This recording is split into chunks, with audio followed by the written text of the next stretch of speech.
Même s'il n'a pas réellement un pédigré aussi, on va dire, formaté que le directeur financier ou le DRH, c'est un poste qui existe dans toutes les couches de l'entreprise et qui commence à avoir un certain poids parce que le développement durable touche à la pérennité des métiers ou à la mutation des métiers ou à l'acceptabilité des métiers ou à des enjeux de conformité. C'est un prescripteur de solutions internes dans l'entreprise, c'est-à-dire qu'il sera une boîte à idées et une boîte à outils, parce qu'en fait c'est ça.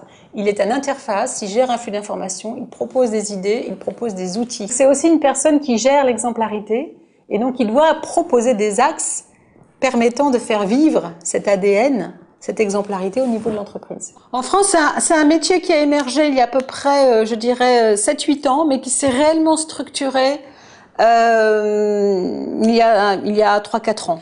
Maintenant, il y a des formations. C'est-à-dire que dans toutes les écoles de commerce, y compris dans certaines écoles d'ingénieurs, il n'est pas rare de voir en dernière année ou au cours de la formation du cursus quelque chose qui s'intitule les enjeux stratégiques managériaux du développement durable.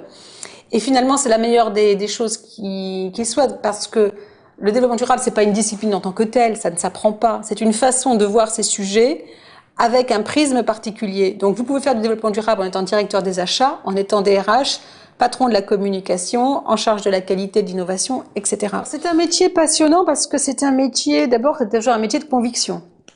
Donc, si vous n'y croyez pas, vous allez souffrir. Alors, c'est passionnant d'avoir des convictions, de pouvoir les défendre. C'est un métier passionnant parce que précisément, c'est un métier exigeant. C'est-à-dire qu'il ne s'agit pas non plus, on n'est pas du tout dans un métier où il faut convertir. Il faut convaincre, mais il ne s'agit absolument pas de convertir. C'est un métier qui est extrêmement varié. On peut partir de problématiques sociales, sociétales, environnementales, plus orientées clients, et avec même des focus en fonction du secteur d'activité dans lequel vous êtes, des focus beaucoup plus précis sur les problématiques de fournisseurs, des problématiques de droits de l'homme. Que ce soit un ingénieur agronome, un Sciences Po ou un Subdeco, ou quelqu'un qui est passé par une formation universitaire en fonction des ressources humaines ou gestion, eh bien, il faut quand même qu'il ait montré qu'il soit capable, du haut de sa formation, d'avoir acquis une technique. Un très bon relationnel, de la curiosité et évidemment une capacité à manier les outils IT. Parce qu'on oublie cette dimension, le développement durable passe aussi énormément par tout ce qui peut être compris de ce qui se passe dans le reste du monde. Et il y a énormément d'informations qui circulent sur ces sujets-là à travers des réseaux apprenants, des réseaux sociaux. Donc une capacité aussi à se mouvoir dans ces univers qui sont passionnants et de savoir faire le tri entre le bruit et les véritables signaux.